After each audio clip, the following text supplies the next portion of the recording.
योगी के उत्तर प्रदेश के गाजियाबाद में एक बार फिर प्रशासन, हुकूमत और आम लोग ये बताने की कोशिश कर रहे हैं कि यहां मुसलमानों को उनके हुकूक के साथ रौंद दिया जाएगा। दरअसल गाजियाबाद में इन दिनों एक मुस्लिम नौजवान अकबर खान और एक हिंदू लड़की सोनिका चौहान की कहानी यही सब कुछ बता रही है। मैं सोनिका चौहान, मेरे पति का नाम अकबर खान है। 9 साल से हम एक दूसरे को जानते हैं। 3 साल पहले हमने स्पेशल मैरिज एक्ट के तहत शादी की थी, जिसकी भनक मेरे घर वालों को भी थी, लेकिन वो किसी राजनीतिक पार्टी के दबाव में आके, आरएसएस, बजरंग दल, इन सब के दबाव में आके वो मुझे धमकाने लग गए। उन्होंने मुझे बोला कि तू अपने पति को डिवोर्स दे वरना हम तुझे काट देंगे। लेकिन कल मेरी मम्मी ने मुझे फ़ोन किया। उन्होंने मुझे फ़ोन पे बोला कि तू घर आ जा वरना मैं तुझे बहुत मारूंगी, या तेरे साथ साथ उसे भी काट दूंगी, तुझे भी काट के फेंक दूंगी। मैं बहुत जिन्होंने 9 साल के प्यार को 3 साल पहले कोर्ट मैरिज के बंधन में बांधा, लेकिन जब ये बात कुछ कट्टरपंथी हिंदू संगठनों के कानों तक पहुंची तो उनकी दुनिया उजड़ गई। अकबर की दुकान में तोड़फोड़, लूटपाट और उनकी गिरफ्तारी ने एक संवैधानिक विवाह को सांप्रदायिक हिंसा का शिकार बना दिया। इस मामले में भारतीय मीडिया की बेशर्मी ने आग में घी डालने का काम किया, जो इसे लव जिहाद का रंग दे रही है। यह खबर न सिर्फ एक जोड़े की पीड़ा को उजागर करती है, बल्कि समाज की गंदी मानसिकता, मीडिया की पक्षपातपूर्ण पत्रकारिता और सरकार का हिंसकों को समर्थन और उनकी चुप्पी पर भी गहरे सवाल उठाती है। सोनिका चौहान और अकबर खान की प्रेम कहानी 9 साल पहले शुरू हुई थी।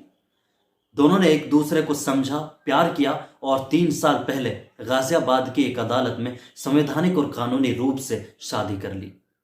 सोनिका ने बताया कि यह शादी उनकी मर्जी से हुई थी और उनके परिवार को इसकी सारी जानकारी थी।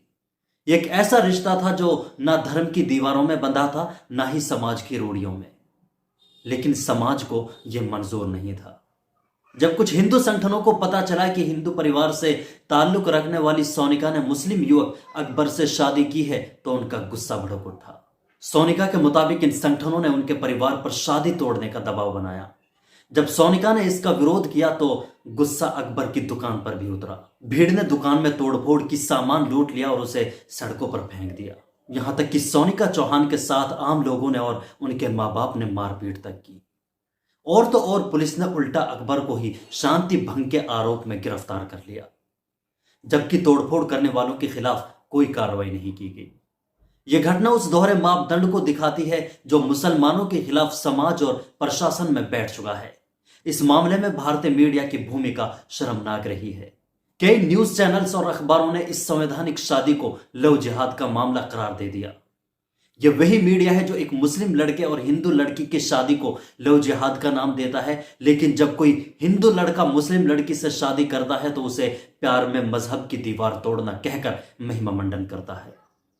यह दोहरा रवैया न सिर्फ पत्रकारिता के पतन को दिखाता है, बल्कि समाज की गंदी मानसिकता को भी उजागर करता है।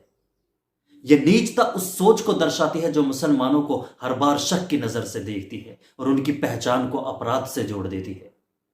सोनिका और अकबर की शादी को लव जिहाद का रंग देकर मीडिया ने न सिर्फ इस जोड़े की जिंदगी को खतरे में डाला, बल्कि सांप्रदायिकता को और हवा दी। सोनिका ने अपनी आप बीती सुनाते हुए कहा कि मैंने अपनी मर्जी से अकबर से शादी की थी। हम 9 साल से एक दूसरे को जानते हैं, लेकिन अब मेरे परिवार पर दबाव है। मेरे साथ मारपीट हुई और मेरे पति को जेल में डाल दिया गया है। मैं डरी हुई हूं, हमें प्रोटेक्शन चाहिए।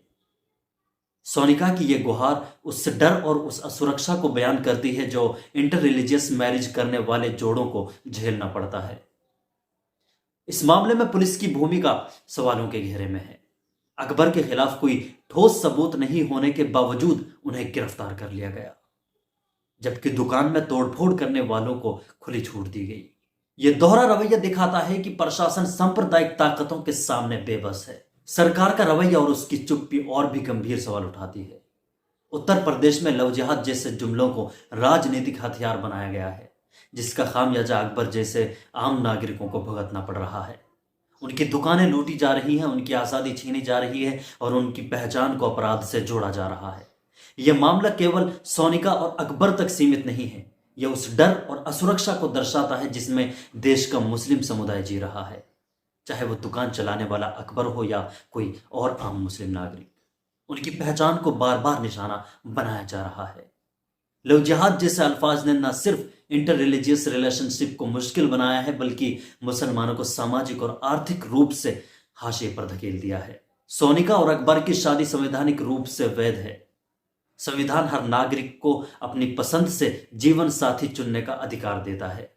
लेकिन इस मामले में न सिर्फ संविधान की धज्जियां उड़ाई गई, बल्कि एक निर्दोष इंसान को सजा भी दी गई। ये सवाल उठता है कि क्या भारत में संवैधानिक अधिकार अब केवल कागजों तक सीमित रह गए हैं? क्या मुसलमानों को उनकी पहचान करके इसी तरह निशाना बनाया जाता रहेगा? क्या उनके राइट्स, उनके हुकूक को इसी तरह सड़कों पर रौंद दिया जाएगा? और सबसे बड़ा सवाल, क्या एक खास समाज और हमारी मीडिया कभी इस गंदी मानसिकता से ऊपर उठ पाएंगे? कमेंट बॉक्स में आप अपनी राय भी जरूर रखें। अल्लाह हाफ़िज़।